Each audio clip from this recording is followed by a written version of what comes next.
Hello and welcome to Movies, Films, and Flicks. I am Mark Hoffmeyer, and joining me is a man that really wants to fuse together a cheeseburger with some cappuccino. It's Norbert Morvan. You're afraid to dive into the plasma pool, aren't you, Hoffmeyer? No. You're afraid to be destroyed and recreated, aren't you, Hoffmeyer? I'll bet you think you woke me up about the flesh, don't you, Hoffmeyer? But you only know society's straight lying about the flesh. You can't penetrate beyond society's sick, grave fear of the flesh. Drink deep or taste not the plasma spring. You see what I'm saying, Hoffmeyer? And I'm not just talking about sex and penetration. I'm talking about penetration beyond the veil of the flesh, Hoffmeyer. A deep, penetrating dive into the plasma pool. And the Oscar goes to... Where is the Oscar for this? Exactly. Yeah. Exactly. Exactly. And you know what? This is a really random thought after a beautiful monologue, but this is one of the tallest central casts I've ever seen in my life. Jeff Goldblum, Yes. 6'4", Gina Davis, 6 foot, and then you have, oh man, I keep forgetting his name, Stathis, John Getz. He's 6'2". Yeah. I think if you took the three leads in a movie and combined their average heights, like male, female, male, this might be the tallest core trio of actors ever on screen. And not only that, when you do the research on this, brother, they were scared of the baboons that they had on set.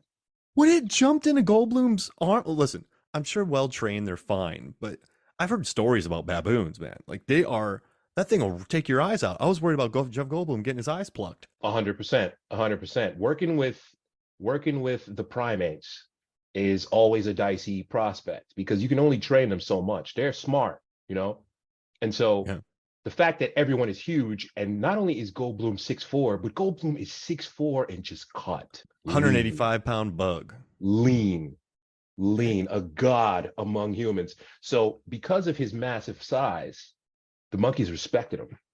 Oh. According to the research, the background research on this is fascinating, man. Because he was big, he was the alpha, and so they always bowed down to him out of respect. Oh, that's amazing. And listen, like it jumped right into his arms. Yeah, and it was cool. Yeah, cool. It was just chill. It made me want to hug a baboon. Man, chimpanzee will literally tear your skin off. Take your neck, your neck flesh out. Yeah, they are at least xenomorph strength compared to human beings, man. Do not act with a monkey that you are not 100% sure on. I'm sorry I killed your brother. I didn't mean to do that. Look, again, this is 86. 20th Century Fox had sci-fi on a chokehold at this point. Because 77, they released Star Wars. 79, Alien, right? 1980 is Empire Strikes Back. 80? I thought it was 81. 80, 81. Yeah. Right?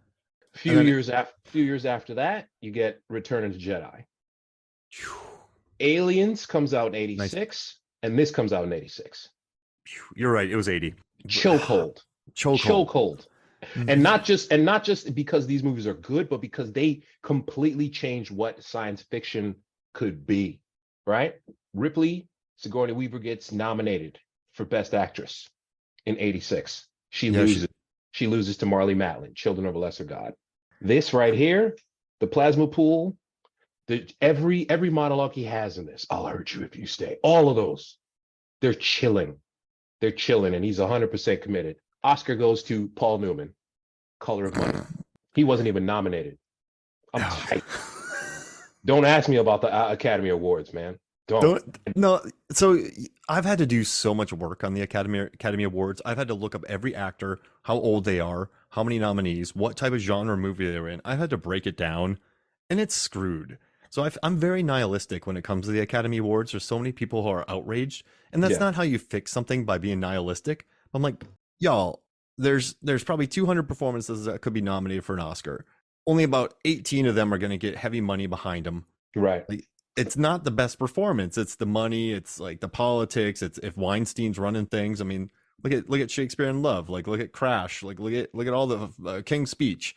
It's so rigged, and it's so many people patting each other on the back that it just makes me want to puke. And then there's beautiful movies like After Sun and Decision to Leave that in 10 years from now will be considered art, and Mad God. And they didn't even get a single nom. And so it's don't eat yet. Yeah, I got it. It's not even worth being mad about anymore because it's No, just such a rigged system. And listen, no. like I kind of like the system because I get so many screeners, but I also really go out of my way, man. Like this sounds bad. It's a very first world problem, but I try to go out of my way to watch as many movies as possible Mm. that I can. But I think a lot of people don't do that. So I don't get me You're started. But you you're a good human being. It's the difference between me and you, brother. It always I, has been. I feel like I drive myself insane watching so many movies towards the end of the year, just trying to catch up. And but I don't think I could ever turn in a list that's not comprehensive. Like I want to be a comprehensive list, and like also to listen. Brendan Fraser, not Fraser, puts a bunch of prosthetics on, Oscar nomination. Daniel Day Lewis puts on Lincoln's nose, wins an Oscar. Jeff Goldblum completely commits himself to wild amounts of makeup. Dude. He's drinking coffee before every set. He's lifting weights. He's getting jacked. He's dropping monologues. He's snapping arms. He's hugging baboon. He's hugging. He's hugging every. He's just drenched. Controlling baboons, bro. Control. He's drenched in just gooey makeup. Yeah. He is he's pulling off the pus fingers, and That and was, he does, oh, and don't get me started on horror too. I mean, horror. People listening to this podcast are probably sick of me saying this, but it's been making so much money for so many years for so many people all around the right. world. Like look Right. at the 20s, like German expressionism, then the monster movies of the 30s, and the creature features of the 50s, and the communism scares of the 50s, and then the late 60s to 70s, the Exorcist, Jaws, when they actually got some love, then the slashers of the 80s, and then the Right. 90s, all that. So like now, like it's been making Hollywood and international cinema so much money for so long, but yet it's considered a lesser than, Right. and it's Right. annoying. It's very annoying. It's it's It's sci-fi mixed with horror. And before the 80s in particular, you had there were these movies that would come out. I mean, sometimes you would see the zipper on the guy's costume, you would see the strings that right. are supposed to hold the hovering item. And so this is just it, and the irony is that horror movies are for kids. They're silly. Yeah. It was And drive through, right? It was B right, movie. It was right, this the right, second film of a drive through, like just right. be silly creature features.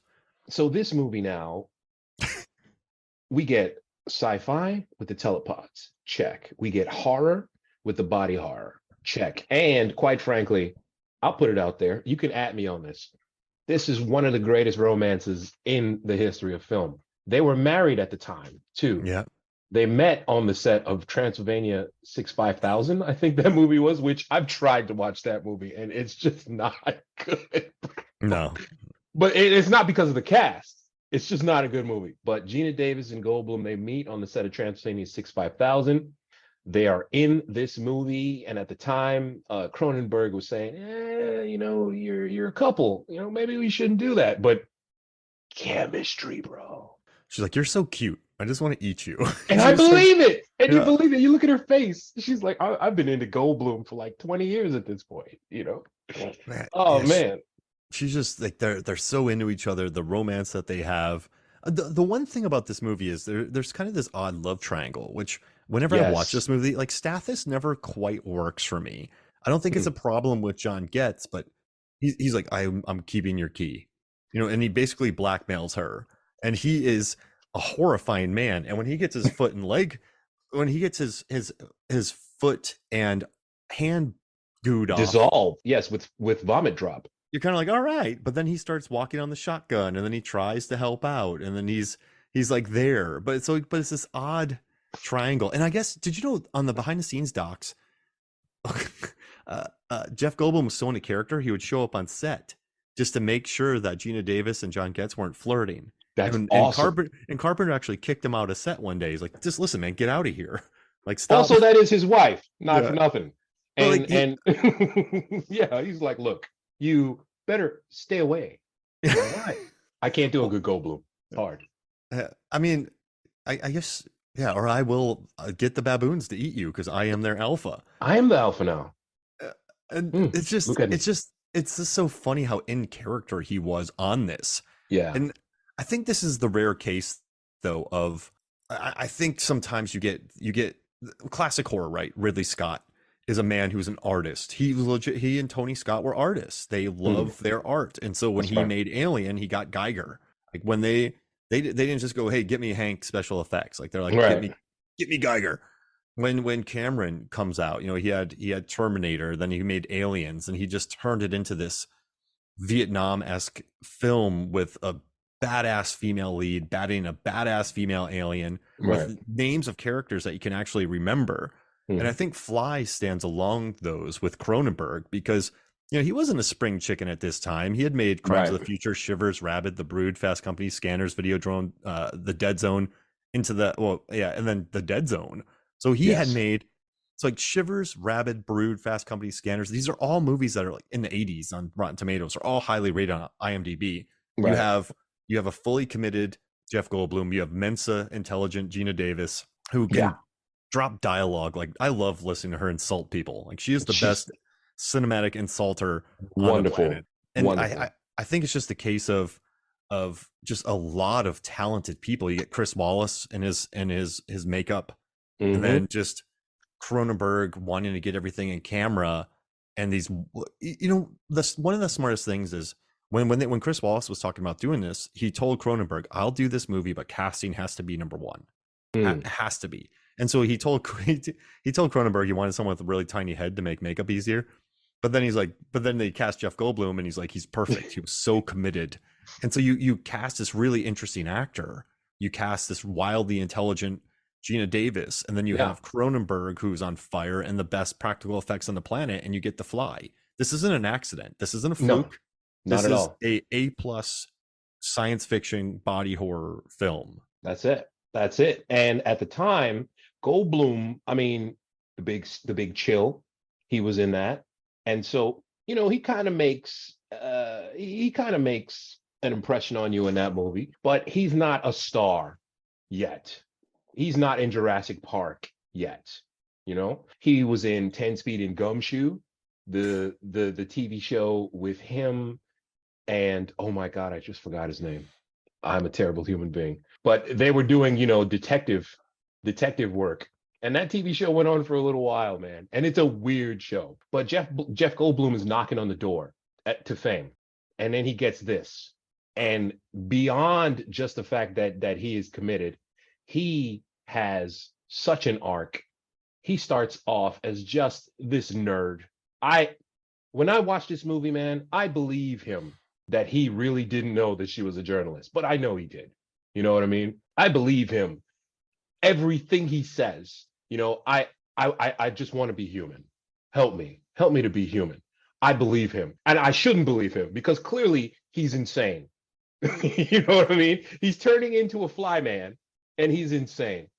But everything he says, everything he does, I always believe him because he really does start off as kind of an innocent. You know what I'm saying?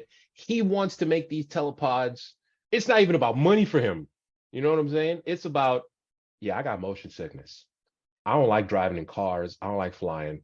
So I've just created this thing that will literally move an object between time and space instantaneously because I'm just smart enough to do that. I almost got a Nobel Prize, but I don't care.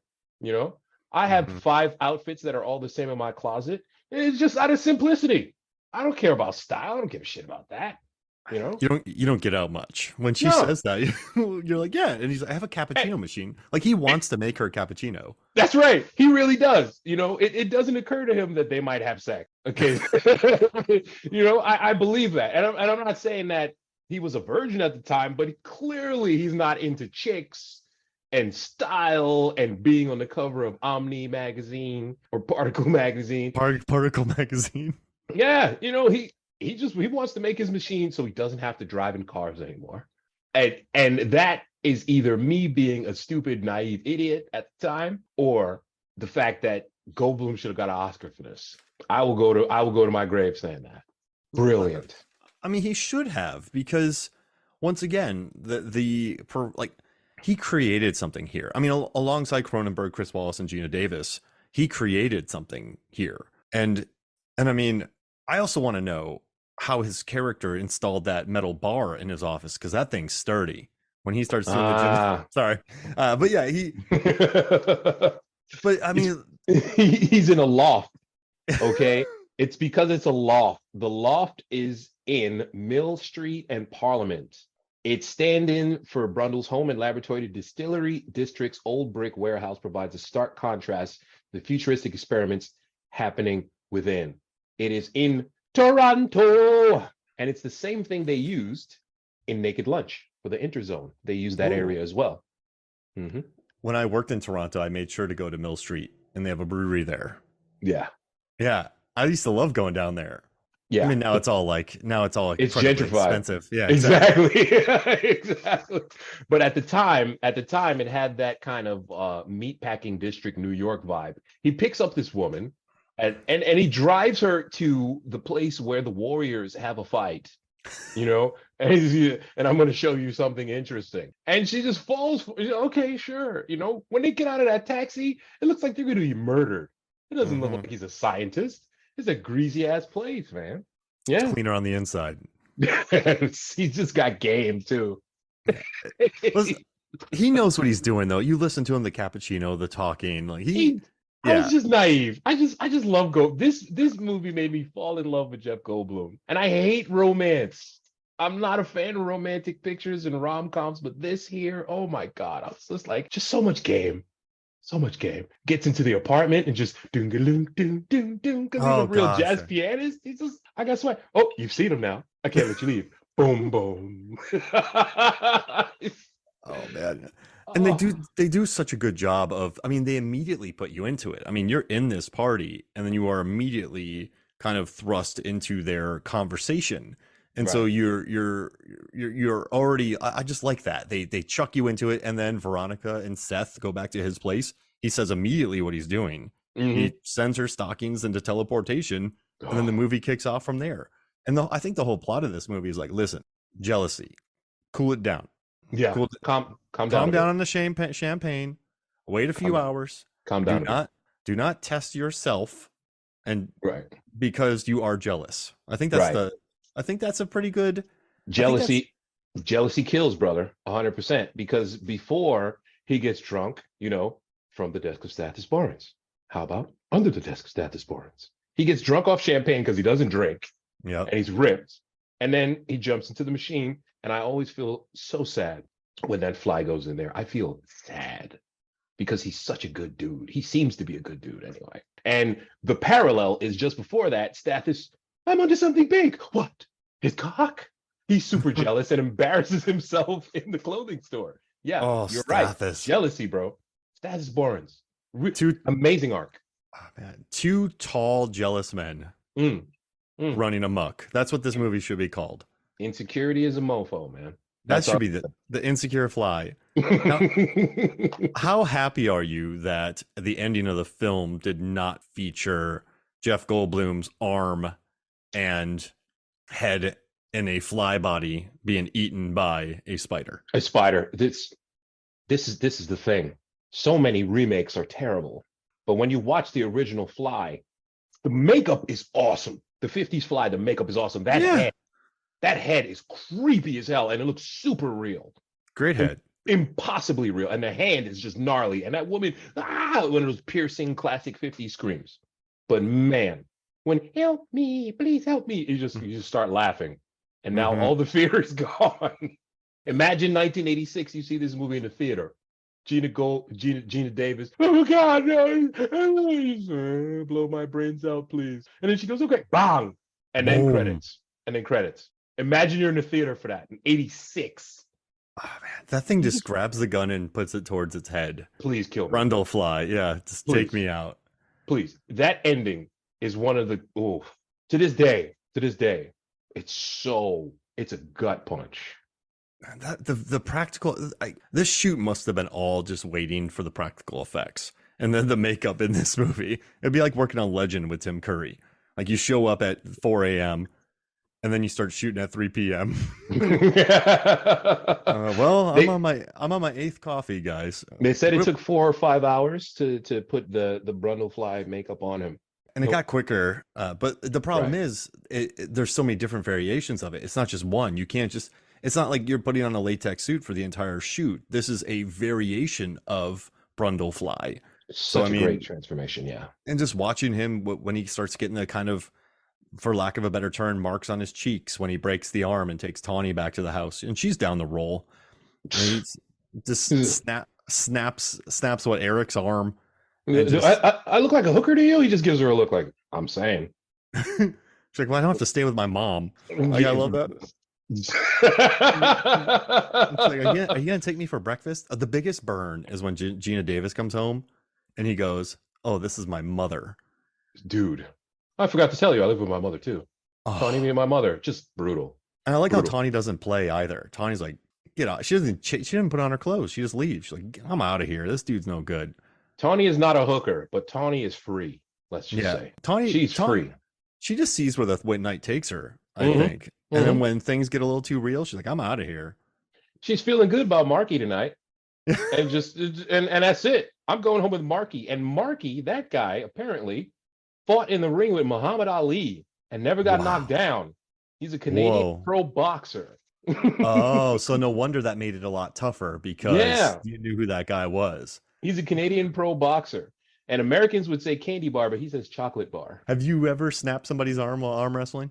I was going to ask you that because you're the gangster out of the two of us. You know what I'm I saying? I have. Out of the two of us, you are the more a history of violence dude than Norbert is, man. You've managed to turn it around. You're an amazing human being. Pre Norbert in 2008. Around 2003, I think I used to weigh about 250 pounds. I could bench 350. I could press 185. I could curl 100-pound dumbbells in like each arm. I was a John Levengood, my good friend. He said I kind of looked like a cave troll. I believe it, man. With Like his beard and just the frown. And and like can I get into this bar? And he just snap his hand. Who's next? yeah, Who's next? I was at a party and it was the two big people at the party and they're like, "You guys should arm wrestle." And we're like, "All right." So we were arm wrestling. I had him pretty easy.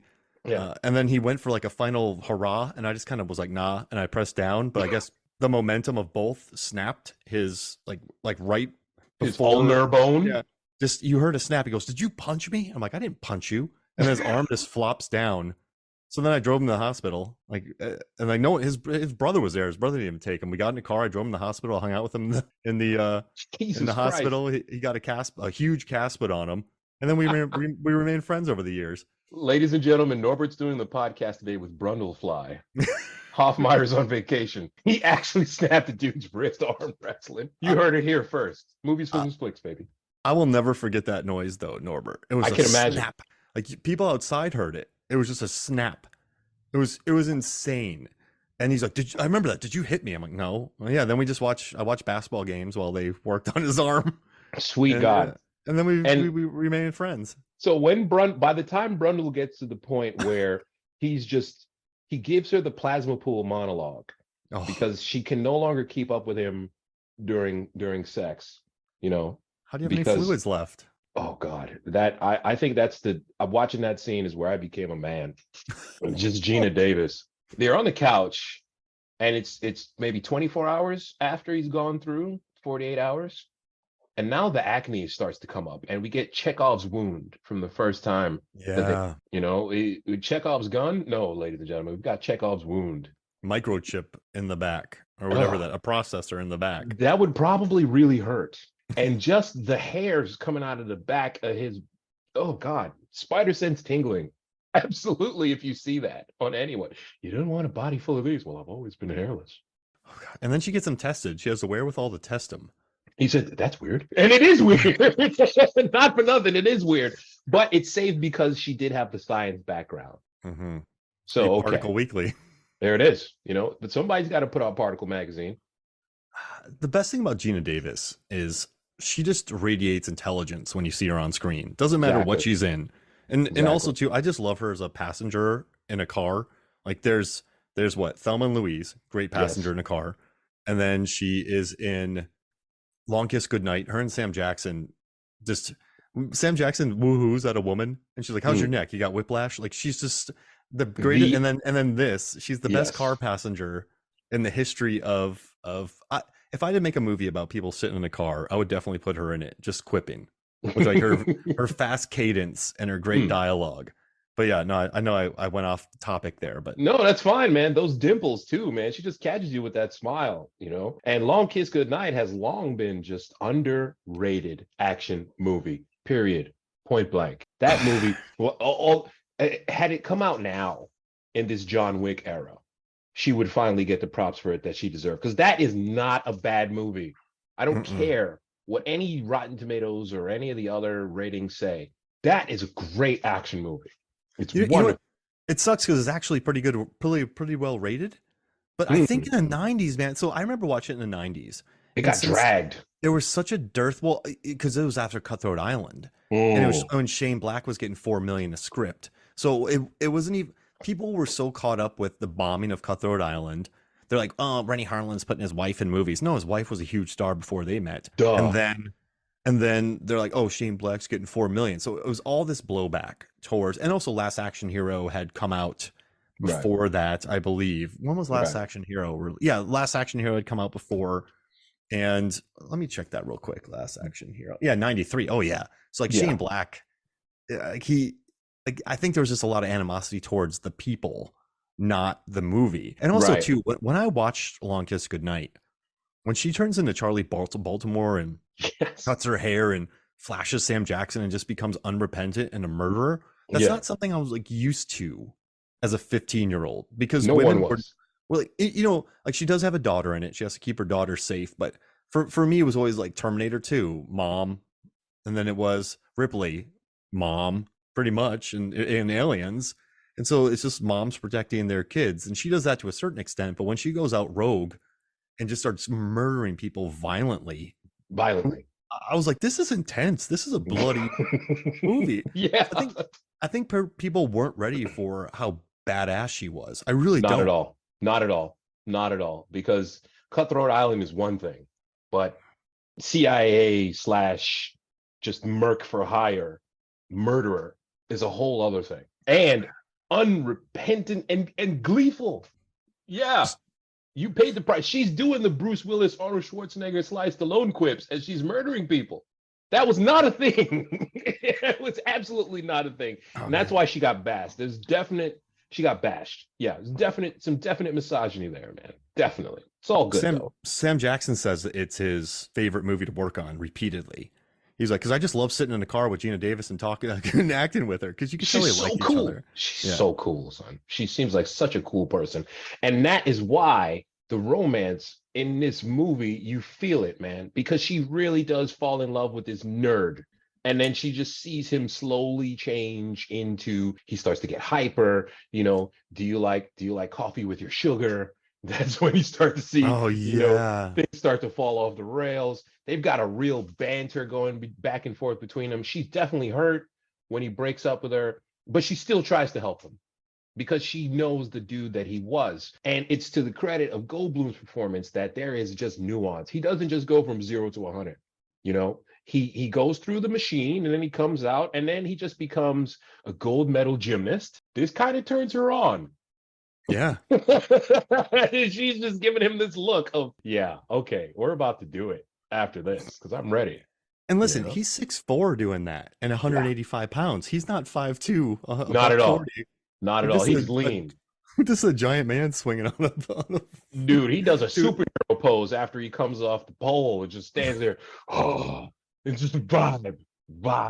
Oof. What if his like okay? What if his body sort of fused with a really chill fly? I don't think there is such a thing, man, because insect politics, you know what I I, mean? Insect politics means that you cannot be a chill fly, yeah, We they're cannot trust the programmed, insect. We can't. We can't trust the insect, brother. but he wants to be the first insect Eh, politician. But I was like, this fly is kind of a bro. But then, what if he just met like the Peter Sellers being there fly? and one of the reasons why too, you can't for me anyway. For me, I'm always confused. Is he really being evil? Because he's still got the weird sense of humor as he's just deformed and devolving into this creature. The life and times of Brundlefly, at the very least, will make a fabulous children's book. And then he proceeds to vomit on a pack of donuts and suck it back up. He's making jokes the whole time. but they're it's was it whistling past the graveyard? Is that the boomer phrase? Because that's what it is. He knows he's Ah, doomed, yeah. but he's rolling with it, and He's it's like and it's the yeah. Natural Go ahead. Museum of the Natural Museum of Oh God, Brundlefly, oh God, Natural oh History God, Museum. dude. There's an ear in there. Yeah. There is a penis, and then there are teeth, and then there are just chunks. And I'm just, oh God, son, the practical effects in this movie alone. Okay, good God. Yeah, before I horribly interrupted you, I do really like what you said though, is he is joking about this. Like he knows he's doomed. Yeah, And he just knows, but I think he's such a good dude. He doesn't just fall into a pit of wallowing sadness. yeah. Like, he just sort of stays who he is, but fused with a fly. It's a disease with a Yeah. purpose. Yeah, disease with a purpose. He's like, this might not be that bad when he's walking on the walls, but it's a roller coaster that you go through because at first he's super yoked, and then he gets kind of, angry. Then he becomes Bro Goldblum, and then Yeah, his finger pusses and his fingernails come out, and then you get a little worried. yeah, and then yeah. then he becomes Old Man Fly Goldblum, but then he becomes Crawly Goldblum, but then he becomes actual like gross Brundlefly smashing through windows to prevent an abortion Brundlefly. Then he Oh becomes a fly. man, and how 2023 is that, man? Gina Davis, look, I want an abortion. I'll do it myself Now, if I have to. Like now, now. and This is happening. talk about that dream sequence. Oh my Oh, the gosh, maggot baby. That's Cronenberg too. he That's loves. Cronenberg, He said he didn't come up with it, but he's like, I didn't invent body horror. But you look through his movies, man. bro. Like Scanners, come on. Like Videodrome, come on. Like Listen, Rabid Brood. Like just watch his latest movie, man. Like Crimes of the Future. It's yeah, people just getting their limbs taken out and organs taken out, and like or surgery is sex now. It's so, and Crash. Whew. yeah, That yeah, dude, that dude. But yeah. do you really, I think everyone knows Cronenberg, right? But I don't think he's ever been fully pigeonholed because he'll bust out a history of violence. He'll bust out a Yes, Eastern Promises. He'll bust out a Dangerous Method. Then he'll do a Cosmopolis. Then he'll do a map to the stars. And then he'll bust out Crimes of the Future. He'll pop up in Jason X. He 100%. will, like, he will direct Dead Ringers. And in the Dead Zone isn't exactly a body horror film. Fast Company's not even close. So No, this is a guy who a lot of people associate him with body horror, but I'm not saying he's Ron Howard who bounces around every genre, right. but he's never, you think about Wes Anderson, who I adore, but everyone's like, oh, pastel colors, he's so twee, oh, he's so like, I hate him. Like, Terrence Malick, like, oh, write a script, Terrence, stop flashing your camera around, like, get over it. Like Cronenberg, I think, has been able to really adapt since the 70s, and I think that's why he's still relevant today, is because he Right. just knows how to, he just knows, I don't know, for some reason I don't know, he's been really good at adapting but still being that guy, so He he's knows how never to tell a fully. story. That's the thing. He knows how to tell a story. He knows the elements. And this is the difference between the first and the second Fly, man, quite literally. Yeah. He got it. That the original Fly, again, not a terrible movie, but eh, you know, it's eh. And he took the core elements of that and managed to transfer it to the late 20th century. And it's not necessarily an AIDS parable, just disease. It's more of a cancer. And and he and and he, it, he gets it. and everyone kind of associates that with the AIDS crisis at the time in Yes, at 86. the time, everybody was saying AIDS. But I mean, this, people have to realize that movies went into production. I mean, there was a pretty tragic story with this film before it even started shooting. I mean, the original director, Robert Bierman, his daughter was killed in South Africa, and he had to Mm, back out of it. mm. And then Mel Brooks was like, "Listen, we'll give you 3 months." But then he was like, "Listen, I can't, I can't direct a movie." So then they went and what Cronenberg was supposed to be doing Total Recall, but he realized him and Dino De Laurentiis weren't going to be working together well. So then they went and got him. So I mean, this is a years this is years in the making. It Yeah, really is. And the Fly original short story was 57 in Playboy. It was a short story. So right. I mean, I know a lot of people want to associate with that, and that's fine. You can do whatever you want, but I also just think that wasn't his goal. Like, I think he just wanted to tell a romantic film. It's like Titanic, dude. A romance on a sinking ship. This is a Right. romance on on It's a melting man. he did melt. He did melt. Oh, it's just, oh my God. Oh, I don't feel bad for movie characters. I feel bad for Seth Brundle every single time I watch this movie. He is a dude I would like to hang out with. He is a Yeah. dude that would make jokes. We can have cheeseburgers. We don't even have to get drunk. We can just hang, and he will just put me onto some weird shit. And then he'll go to his computer, and his computer is mad snarky unintentionally, you know, and he'll just type things into his computer, and we would just have jokes. If primary element is Brundle, what is secondary element? Secondary element is not Brundle. That always makes me laugh, dude. That'd be funny if the computer followed that up with LOL. Yeah, exactly. Like, durr. You Come know, on so now. Come on now, Brundle. fusion of Brundle and Fly at molecular genetic level, and then the music rises, and you see his eyes, and just it hits you. It's holy shit. And it's not that you didn't know that that's what happened, but now he's realizing it because he's not a dude who's vain. You know, he wears the same five clothes every day.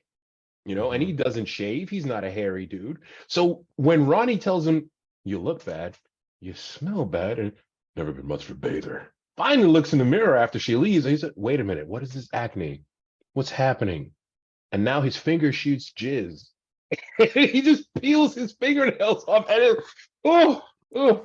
I wish I would have seen this in a packed theater for several So do I. reasons. So do I. One is the fingernail scene, and mostly though it's the staphus vomit, hand and leg and foot bit. Because Bro. imagine being in a packed theater with a balcony, just loaded audience, and just watching Goldblum belch acid onto Stathis and just And watch his arm and and foot melt. and the look on his face when he's doing it. He is gleeful when he dissolves that guy's hand. But He is full of joy. He does the blue, and the look on his face is, oh, oh, I'm gonna eat this guy. He was gonna eat him. oh yeah, I truly believe he was gonna eat him. I mean, why not? What else are you gonna do? Vomit drop, bro. That's what it's for.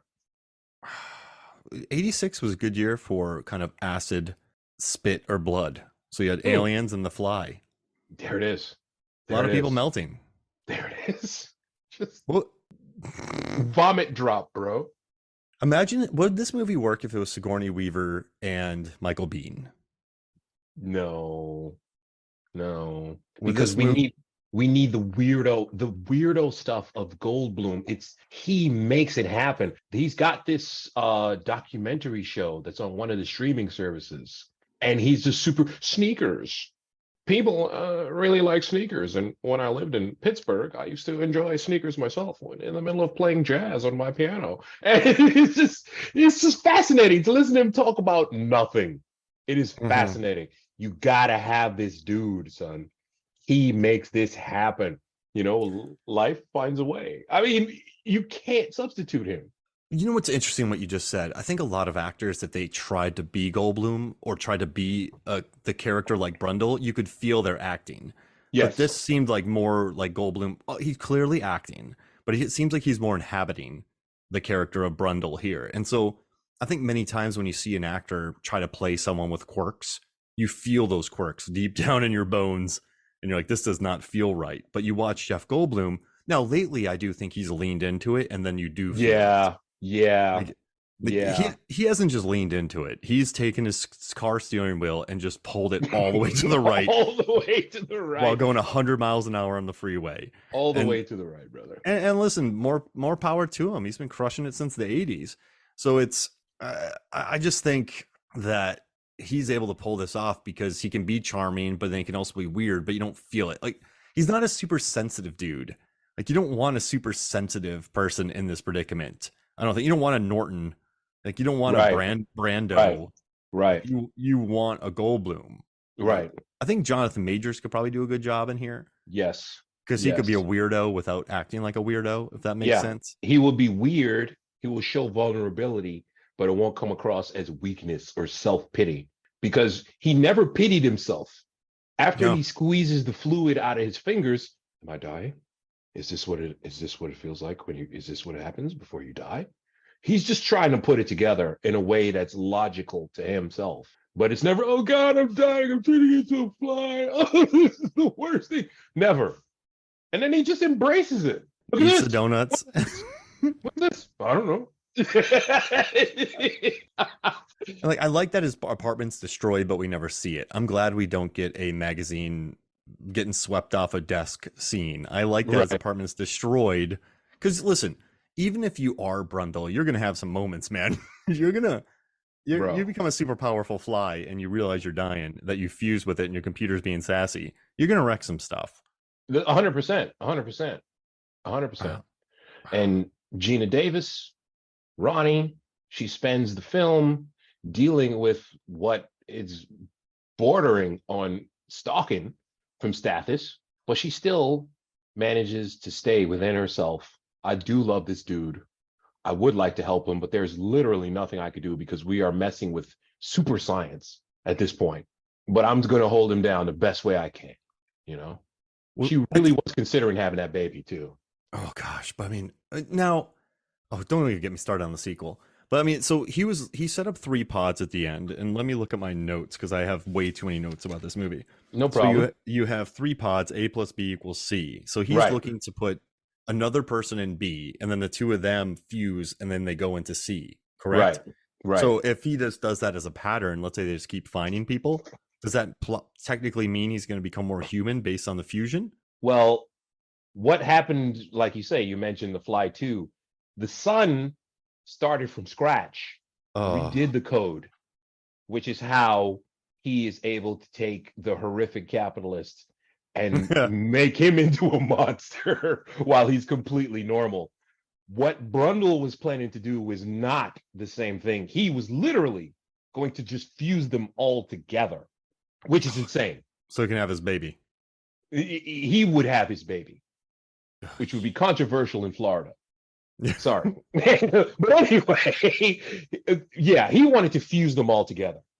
He did not want to do what Martin did in The Fly 2. Martin! I'm Bro, sorry.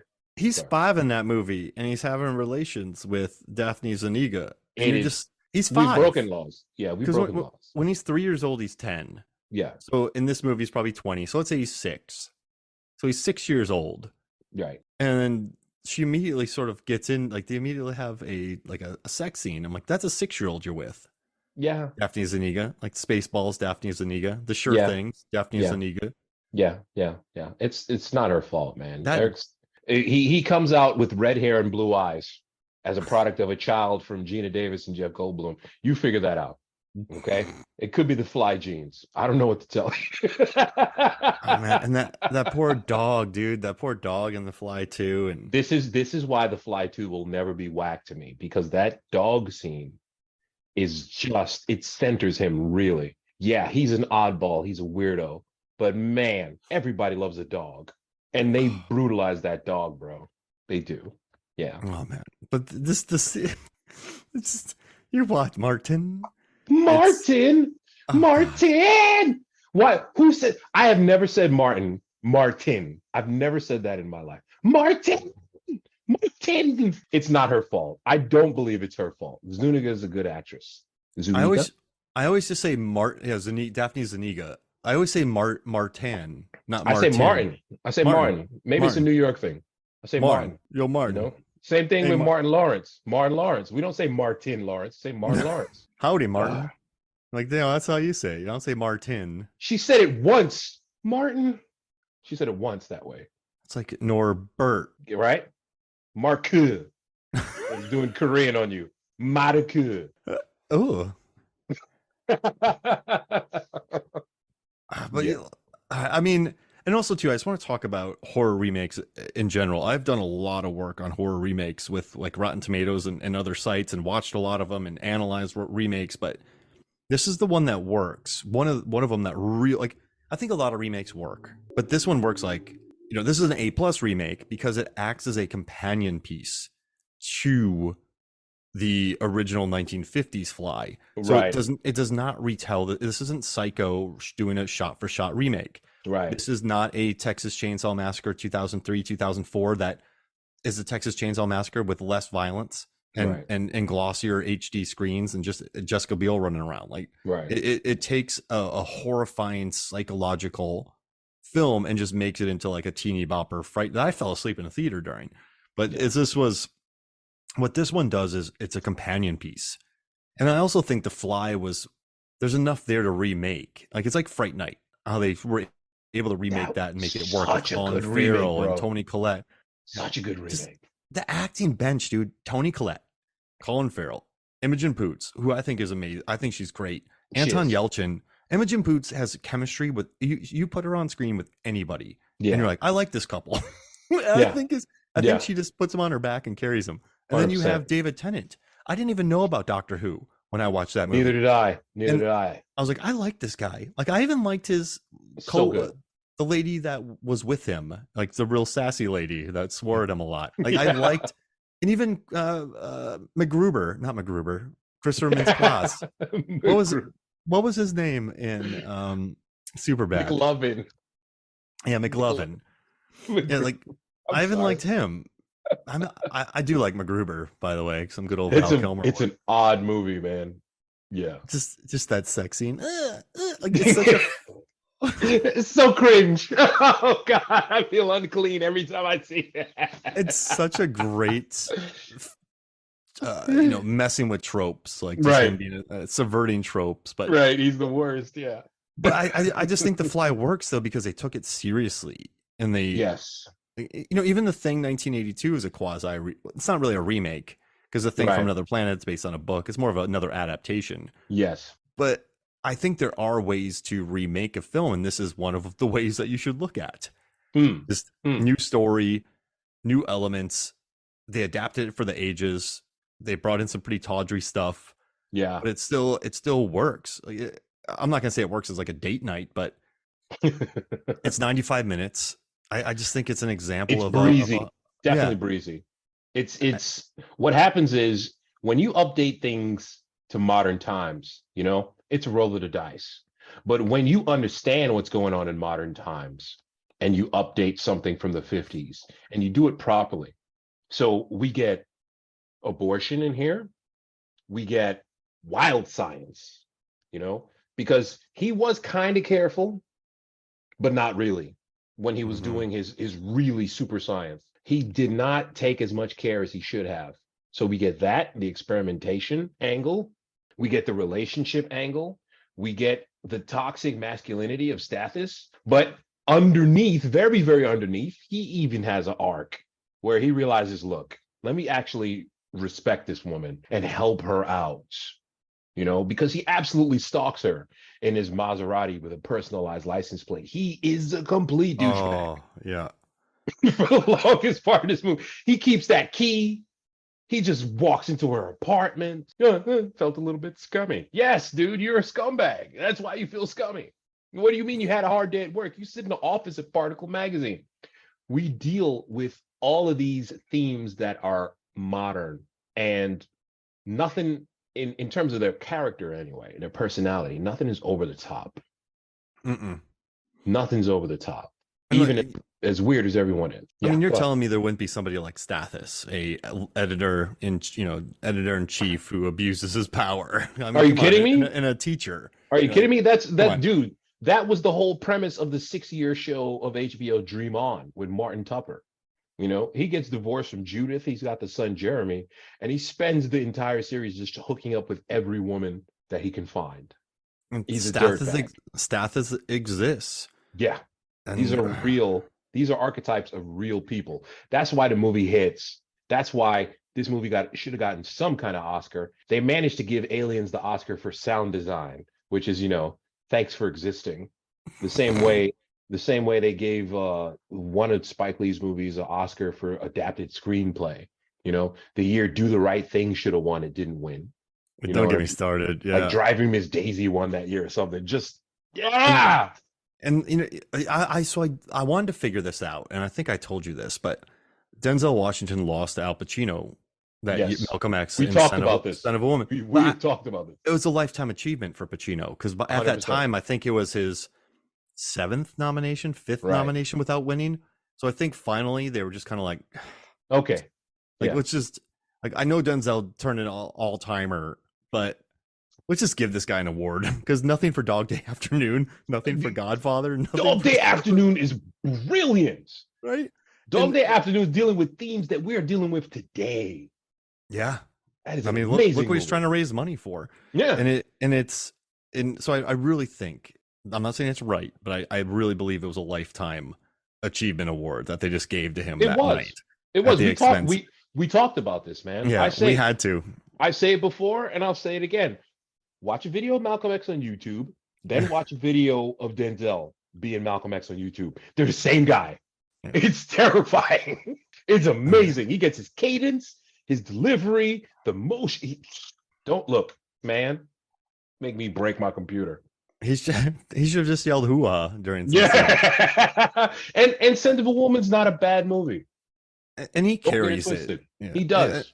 and it's Academy friendly, and Exactly. Exactly. and Someone with a physical disability for the 80s and 90s, if you played a character with a physical disability, you were going to get nominated at the very least.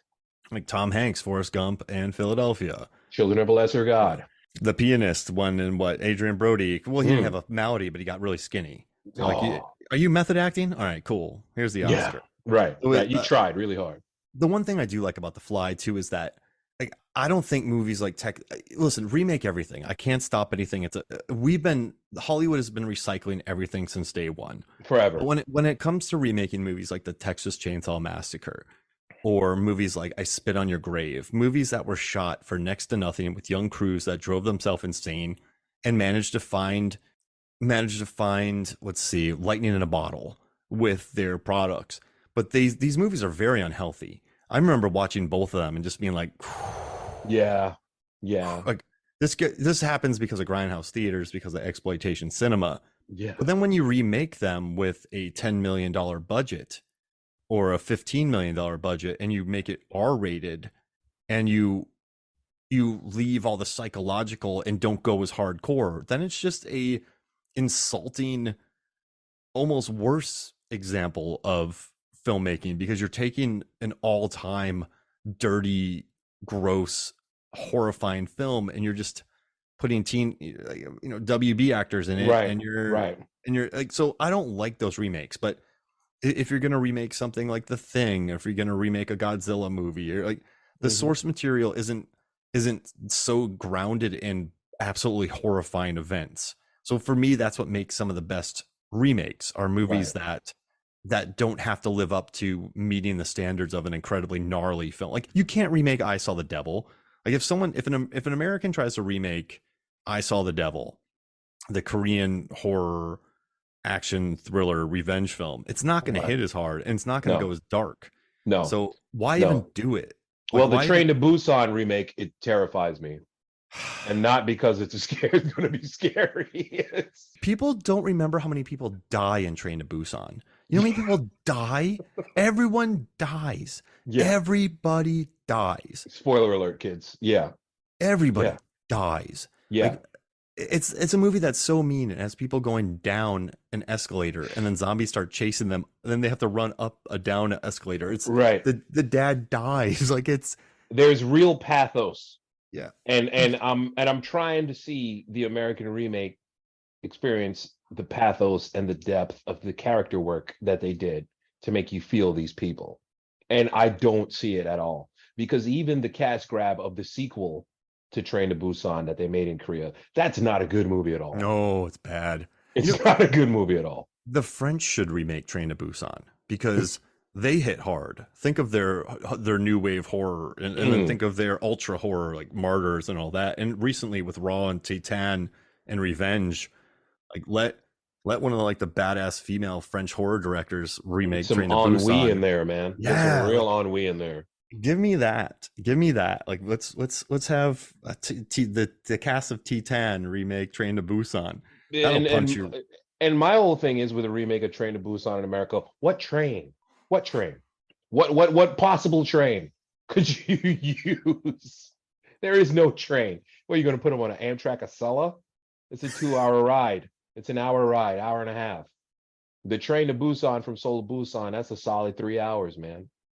That's a great trip too. I've It's done that. comfy. Oh, we all have. It's comfy. It is clean. You can get booze. You can watch TV. You can charge your phone. There Hmm. is a silence car. Ugh. Whenever I had to go to Seoul, I would on the bus I would bring my little iPod, but I could watch shows on it. So I would watch Chuck On a on 2-inch it. screen. Yeah, and I would just sit there watching Chuck. But coming from Florida, man, I thought that was high tech. I was like, It really yo, was because it was, bro. Because it I was like, was. look at me, guys. That's it. That's it. And so, in terms of remakes, The Fly nails it because the core essence of the story, man does super science horribly wrong, falls in love, tries to get help, not so much. Mhm. Ridiculous ending, erased. We get bleak ending. This is real life. That's the 80s. He nails it with this movie. So many things that they nail in this movie. Like even that montage when he buys her the necklace with the gold charm. Later Mm, on, when she is sort of seeing what he's become, she grabs it and starts feeling the heart.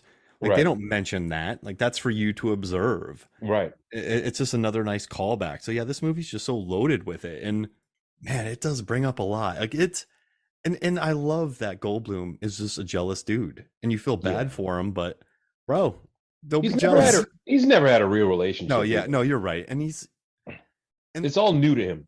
that's true. And like he hasn't learned those mistakes yet. Like he Right, still has to make those mistakes, right, right. and And so yeah, yeah, he's not ready for that no, yet.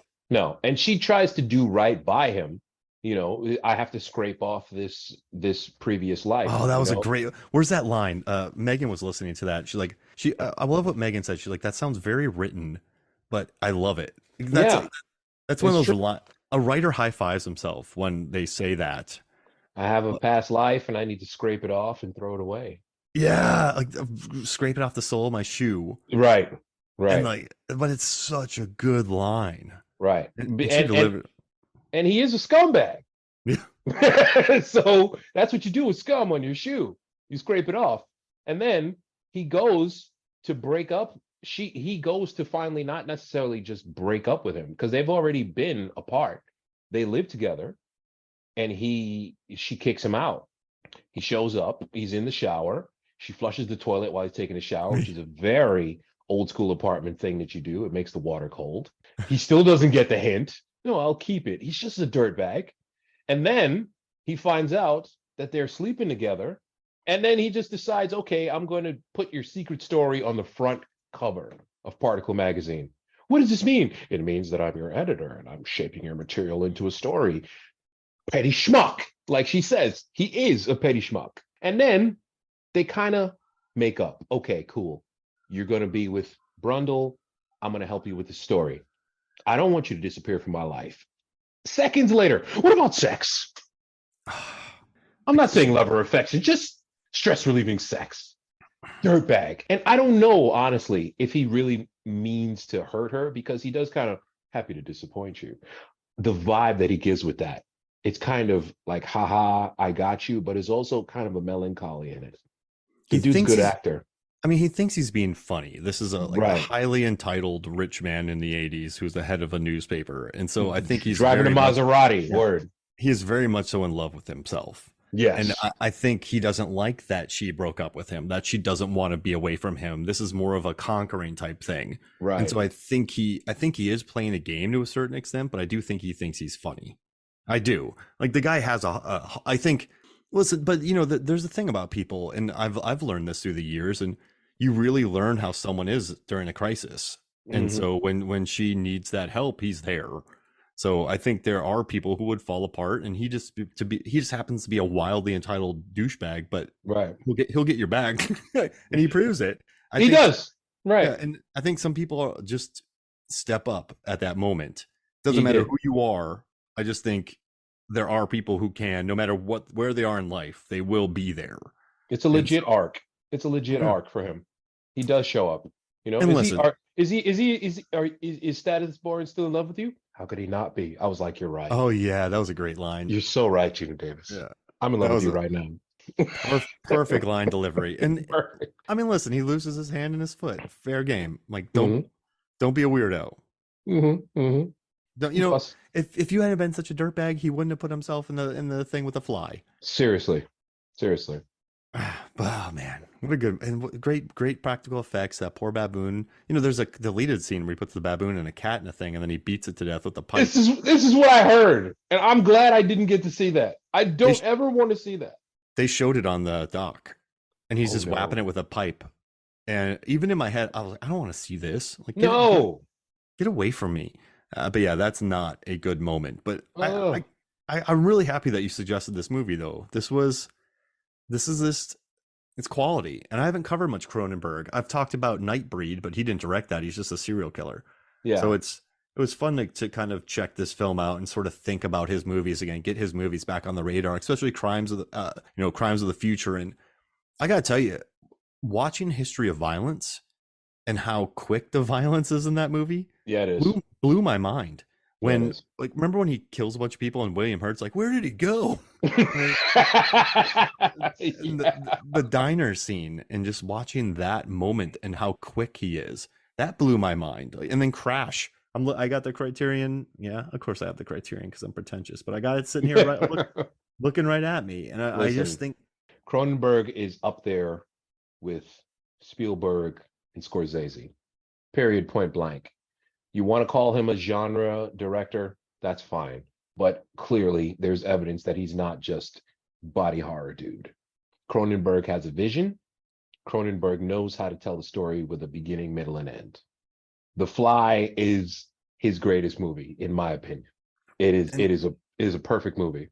and it makes me really happy to see that it has a 7.6 on IMDb, that it has a 93% on Rotten Tomatoes and an audience score of 83%. Like that's high. So Perfect movie. this is genuinely considered a very good film. It's a masterpiece.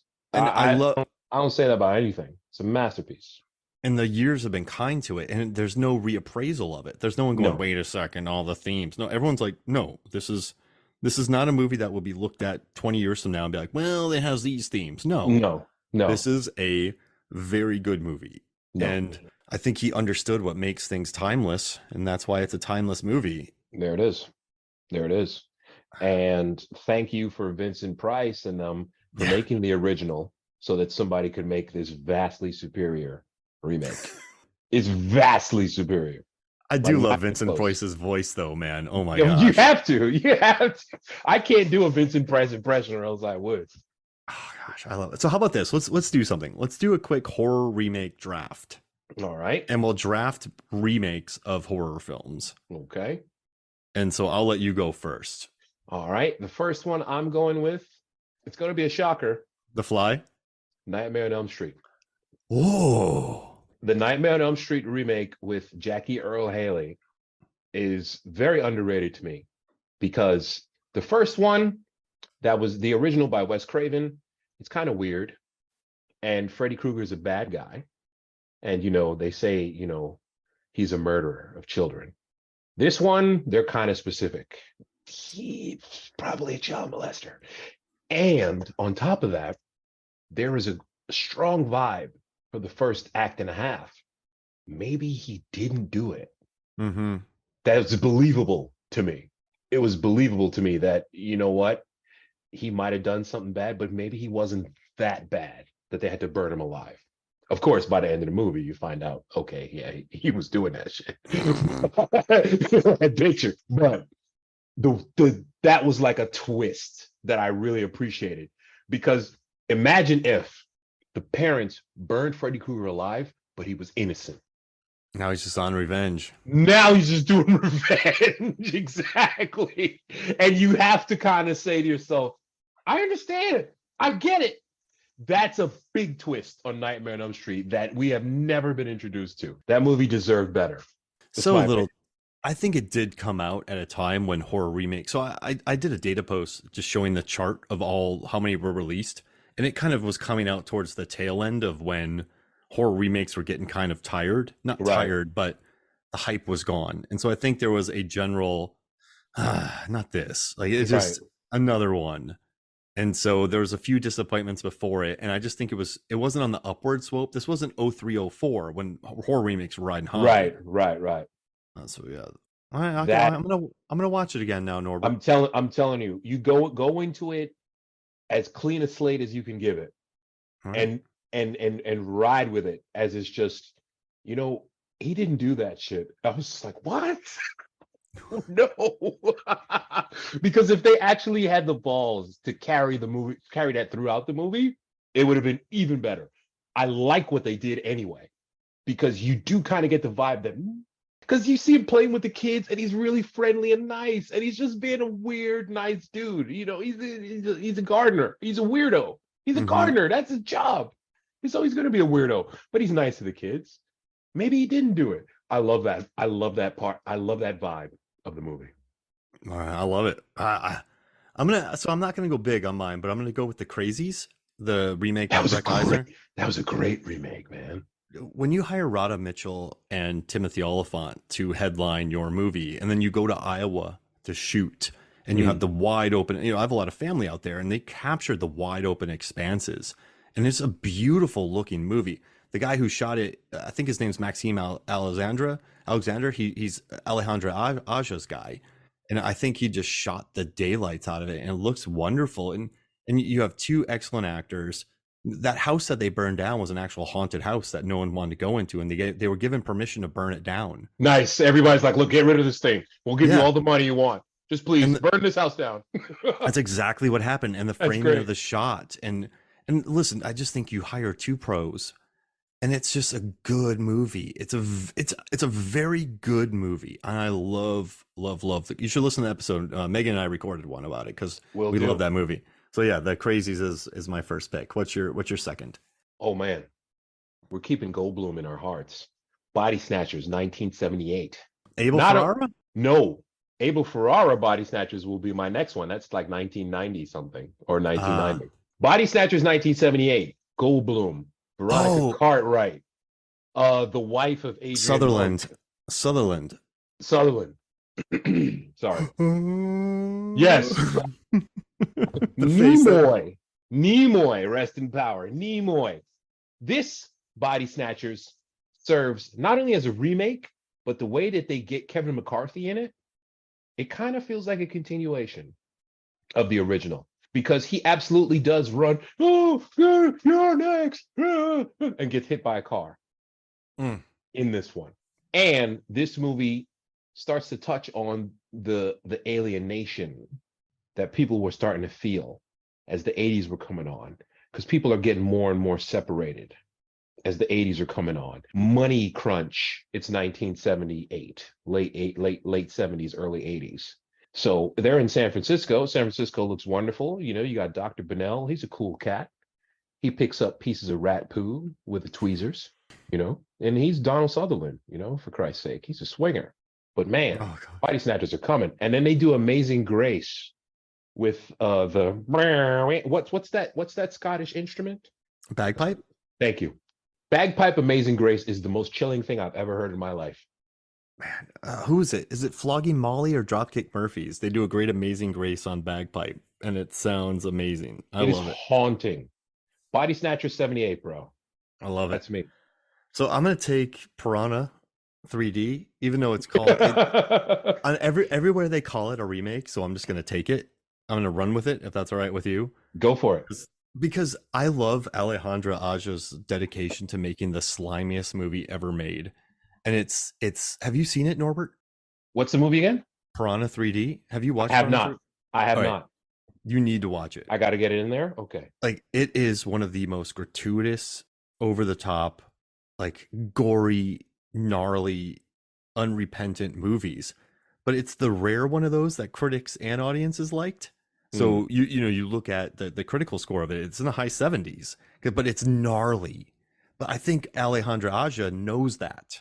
mm. And so I think when you're able to make a movie that's turned to 11, but you're making it turn to 11, just watch it. Trust me. It's really good, Piranha 3D. It's gnarly. And it My features pro things, yeah. my problem is that it's piranhas, which I have no reason to fear because they're in a very small part of the earth. So I agree with you. I will watch this movie, but at the same time, why the hell am I scared of piranhas? So here's the thing, there's a spring breaking party and they discover a cave underneath it. and they open up the cave, and all the piranhas, which have been eating each other, come Right. out and attack. So As it's they it's do. it's a lake in the middle of Arizona, probably. So you would be safe normally, but then you just get slaughtered. I mean, again, now we have a lake. I don't swim in those amoebas. And then we have Arizona. I'm not going to Arizona. You're not a But Phoenix ride with guy. no, no. Phoenix Suns, okay, but I can watch them on TV. I don't have to go. Just do it for me. Just Yes, watch sir. it. Yes, sir. All right. I love it. All right. What's your third pick? My third pick, second remake of Body Snatchers, 1993, Abel Ferrara, Body Snatchers, because this movie is haunting and dark. You know our boy Abel Ferrara is not right in the head. No. He's not. Miss He's not. He makes these movies that just, good God, they just take wild turns into darkness. And then he takes the plot of Body Snatchers and now he puts it exactly where it belongs, on a military base where everybody is already doing the same thing as a unit, as a hive mind, because that's the military. But now he puts the Body Snatchers on top of that. We got Forrest Whitaker, we got Meg Tilly doing the scream. Oh man, and also poor Andy Malone. That's the only spoiler I'll give. Poor Andy Oh, Malone. It's I such a love it. good movie. So good. Such a good movie. And I'm glad you watched Miss 45 based on my recommendation. That made me happy. Yes, that movie. Good God. My What God. what a movie. I love it. Something is wrong with Abel Ferrara, bro. But I- that's it's a good movie though. The fact that she never talks and guys don't care because they're just idiot. Like it's so right, devious and funny. right, I right. love it. I've talked about it a lot tonight, so I'm just gonna do it Fright Night. I think it's a It's a wonderful great, movie. I saw it's it at a drive-in theater, and I absolutely adore the film. I think it works on a lot of levels. And I it's mean, a listen, it's fantastic Vegas. remake. A lot of people come and go because it's Mhm, nightlife. Like they mhm. really do a good job of doing it, and everyone enjoys it. And just likable cast. So I'm doing that Fright Night. And That's my Farrell nails it. yeah. Good He apple eating. nails it. He nails it. Yes, the apple eating. I'm going Blob 1988 because the Blob is another one. The original movie, kind of stupid, kind of ridiculous. They're doing the best they can with 50 special effects. The Blob 88, that thing is scary. It is scary. Used to come on all the time on WPIX Channel 11. And it is a scary movie, bro. That is an angry bacteria. The sink scene in the Blob. Yes. Oh my gosh. I adore that moment. So I'm gonna do something stupid here. I'm gonna take Friday the 13th, 2009, Not because bad. it's so violent and has so much gratuity that Yes. Michael Bay complained about it. Michael Bay's like, there's too much sex. Like when Michael Bay says there's too much sex in a movie, like you know that Jason in that movie is a weed farmer, Yes. and he just Yes. kills people because they mess with his weed. Listen, have you ever smoked weed? I'd kill you too. But After though. I think it was my third or fourth time watching that. I went, Jason's a weed farmer who just killed some kids that were on his land. Yes. Principalities, as they used to say. All right, what's your final pick? Fifth pick. Okay. Oh, final pick. Oh man. Okay. Uh, you know what? I'm going Evil Dead 2013 Oh yeah. because the only reason why I'm doing that and I'm not picking The Fly and The Thing is because those are already established as Cheat just codes. iconic. Yeah, Mhm. exactly. Evil Dead 13, she's going through withdrawal from drugs. So she's already like a crazy demon. And she just actually gets a real demon in her. That was the twist is that person coming off drug addiction is now also infected with a demon. Check, please. I'll take that. That blood Absolutely. rain at the end, it's just such a Yeah. mean. Oh, Fantastic. that's a really great pick. All right, so then I'm not gonna. I love Dawn of the Dead, but I'm gonna take the Werner Herzog directed Nosferatu 1979 because Ooh. I mean Klaus Kinski's in it. It's a Herzog directed film, and it really does sort of further the adventures of Nosferatu. But just watching that, like the makeup on it, the creation of it, like it's a gnarly remake. And I think it stands as probably one of the best ever made. I mean, I think the five highest rated remakes ever are Evil Dead 2 Invasion of the Body Snatchers, 78, Nosferatu, The Fly, and Let Me In. Let me in. That was Yeah. I like the original. I like the Yeah, original. I like the original a lot more. I like the Uh, original. yeah, so I'm doing Nosferatu 1979. I Okay. do like so I well my brother was graduating from boot camp in Texas. I don't know why, but I went and watched Dawn of the Dead at a theater. And I Mm. swear to you, man, there's like 1,000 people in there just yelling their heads off. And it was one of the best theatrical experiences I've had. Like, I think it's Zack Snyder's most enjoyable movie. It's his best movie. I'll Yeah. say it. I'll say Like, it. and you know, they kind of went the Jeff Goldblum route and they got Sarah Polley as the lead star. Yes. Like She they, brought emotion and pathos to it. and that Jake Weber and Ving Rhames, like I almost had him twice on my list. But yeah, I dig it. But people love that movie, so picking it, nah. So I like it. You have Nightmare on Elm Street, Body Snatchers, Blob, Evil Dead. I have The Crazies, Piranha 3D, Fright Night, Friday the 13th, and Nosferatu. Honorable mention 13 Ghosts with Tony Shalhoub, just because it's ridiculous. Dude. And It's Matthew Lillard, ridiculous. bro. It's a ridiculous movie, man. It's one of those movies. Get drunk and or high and just watch this movie. The soundtrack, the weird speed up slow mo. It's such a weird movie. And Shalhoub is totally committed. I just want my family to be. He's so into it. It's first. Oh man, and like I said again, Matthew Lilley, he does a good job in that movie. He Yo, crushes it. Scoob. What? Respect Shag. I mean Shaggy. Respect Shaggy. Hey, so Norbert, where can people find you? Norbert Morvan at Eddie Kane on Twitter. Norbert Morvan on SoundCloud. Enjoy yourselves. And you can hear his theme song on Con Air the podcast. And we talk about Scumbus in one of the episodes. Put the buddy down, man. That's all we ask. Well, this was lovely, man. Thank you so much for joining me. Thank you, brother. And final thought, Stathis goes to Brundle's apartment after Brundle finds out Gina Davis wants to have an abortion and kidnaps her. What does that apartment smell like? Okay. He's been in there for a month, molting organs and body parts. Flies have to poop. You take a hefty bag, a large one. You take a 30-gallon trash bag. You put in 18 dirty diapers. Mm-hmm. You put in 8 steaks. Oh, Jesus. You put a lot of just veggie and compost in there. Take a few, use the restroom in there a few times. A few times. And then I would say put some eggs in there. Sit it in the sun.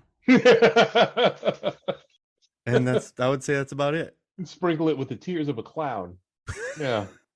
There's no way that's the only thing that has always ever made me question, because I'm a weirdo, watching the movie. Because I've been watching this movie on a yearly basis since '86. I mean, it's 90 minutes. There's no way you open that door and don't just get assaulted by just odor. You're just supposed to open that door and just go, sweet Jesus, and turn back. Like, I'm good. I love you, Ronnie, and just walk back down the hallway. I'm good. There's You can smell that from outside. You have to be able to, bro. That place has to freak. Yeah, no thanks. I'm leaving. Like, hey, Ronnie, you're great. You're good, Ronnie, but you know what? I will never get this out of my Armani suit. Enjoy being part of Brundlefly. Yes, in one beautiful body. You, me, and the baby. Oh, it's the ticks. But I will say, coffee led to good things in the 80s. Eddie Murphy drank coffee and did the Super Cop bit, and Beverly Hills Cop, and Jeff Goldblum drank a lot of coffee on this set, and he had his performance. So maybe coffee. Where is his Oscar? Where is his Oscar? I go to my grave. For both of them. Shoot, I just had to watch Beverly Hills Cop again. He's perfect in that movie. Nails it. All right, so this is awesome, man. Thank you for joining me. Thank you, brother. Always the love. All right, so for me, Mark Hoffmeyer, for Norbert Morvan, this is Movie Sounds with Flicks. We'll see you next week.